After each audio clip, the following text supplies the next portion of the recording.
وعلیکم السلام ورحمۃ اللہ وبرکاتہ۔ بسم اللہ والصلاۃ والسلام علی رسول اللہ وبعد۔ دوسری بہن کا سوال ہم نے سن لیا اور سمجھ بھی لیا،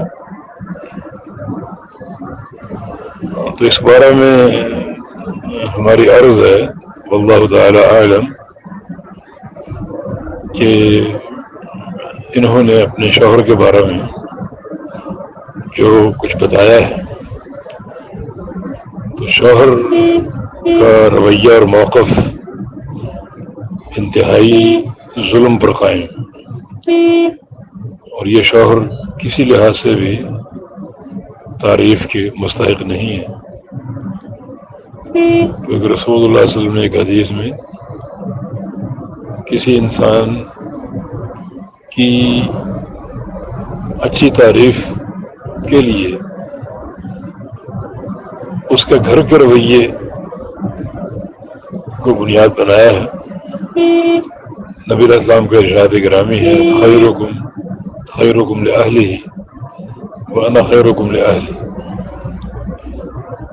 کہ تم سب میں بہترین وہ شخص ہے جو اپنی بیوی کے لیے بہترین ہو۔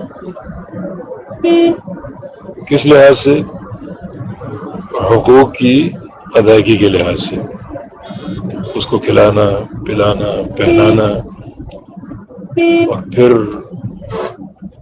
ایک اچھا تعلق استوار کرنا، اور جو ایک فطری حقوق ہیں میاں بیوی کے، ان حقوق کی ادائیگی، کیونکہ شادی کے بعد ضروری ہے کہ وہ حقوق ادا ہوں، اور شوہر اگر اس میں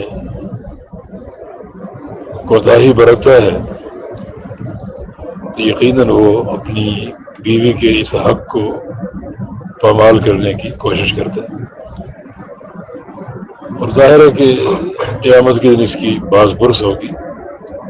اللہ تعالیٰ کا فرمان ہے فَمَنْ يَعْمَلْ مِثْقَالَ ذَرَّةٍ خَيْرًا يَرَهُ وَمَنْ يَعْمَلْ مِثْقَالَ ذَرَّةٍ شَرًّا يَرَهُ۔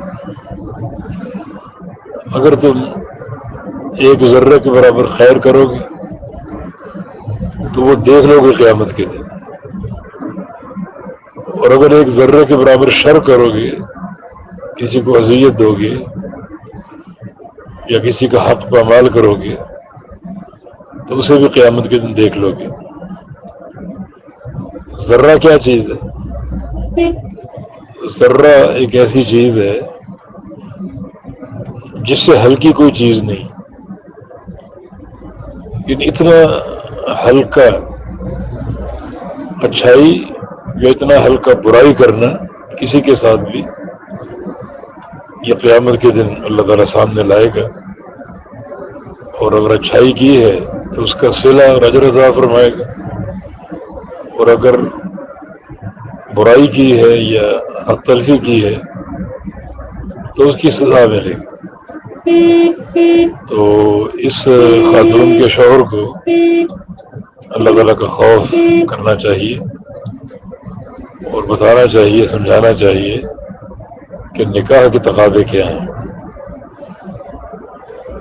ایک بچی جو اپنے گھر میں ایک شہزادی ہوتی ہے اپنے ماں باپ کے سامنے اور اپنے بھائی بہنوں کے سامنے، اسے آپ لاتے ہیں اور پھر تنگ کرتے ہیں، تو اللہ کا ڈر نہیں، تو بالکل اس کماش کے لوگوں کو نکاح سے قبل بتانا چاہیے کہ نکاح کیا ہے، نکاح کے مقاصد کیا ہیں، اور نکاح کے تقاضے کیا ہیں۔ اور اگر بیوی کو لا کے رکھ چھوڑا ہے، نہ بات چیت نہ حقوق کی ادائیگی، تو یقیناً یہ ایک ایسی حق پامالی ہے، حق تلفی ہے، جس کی قیامت کے دن باز برس ہو۔ اور ایک انسان کا سب سے اچھا ہونا نماز و روزوں کی بنیاد پر نہیں ہے۔ نمازیں روزے اعمال صالحہ ہیں، مگر اس کی حقیقی جو اچھائی ہے وہ ان اعمال صالحہ کے ساتھ ساتھ اپنے گھر کی طرف توجہ دینا، اور بالخصوص اپنی بیوی کے حقوق پورے کرنا۔ رسول کریم صلی اللہ علیہ وسلم ایک مثالی شوہر تھے، اور آپ کے بارے میں حدیث میں کیا آتا ہے کہ کان فی محنت اہلہ، کہ آپ تو اس قدر اپنی بیویوں کے ساتھ حسن تعلق، حسن عشرت برتتے تھے کہ اپنے گھر میں جب ہوتے تو اپنی بیویوں کی خدمت کرتے تھے، ان کا ہاتھ بٹاتے، جو گھر کے کام کاج ہوتے ہیں، گھریلو کام کاج، اس قدر آپ اپنی ازواج مطہرات سے محبت کرتے اور ان کے حقوق کا خیال رکھتے، بلکہ ان کی خدمت کرتے اور گھر کے کام کاج میں ان کا ہاتھ بٹاتے۔ یہ کیسا آج کل بھیانک تصور ہے کہ عورت کو ایک باندھی اور غلام سمجھ کے باندھ دیا جائے۔ بالکل مساوی حقوق ہے، اور اس میں گڑبڑ کرنے والے اللہ تعالیٰ کے ہاں مجرم ہیں، اور یہ سزا اس کی بھگتیں گے۔ تو اس شخص کو اللہ تعالیٰ کا خوف دلانا چاہیے، اور وہ رجوع کریں، لوٹیں اپنے گھر کی طرف، اپنے اہل کی طرف، ان کے حقوق کی ادائیگی کی طرف، اور اچھا تعلق قائم کرنے کی طرف۔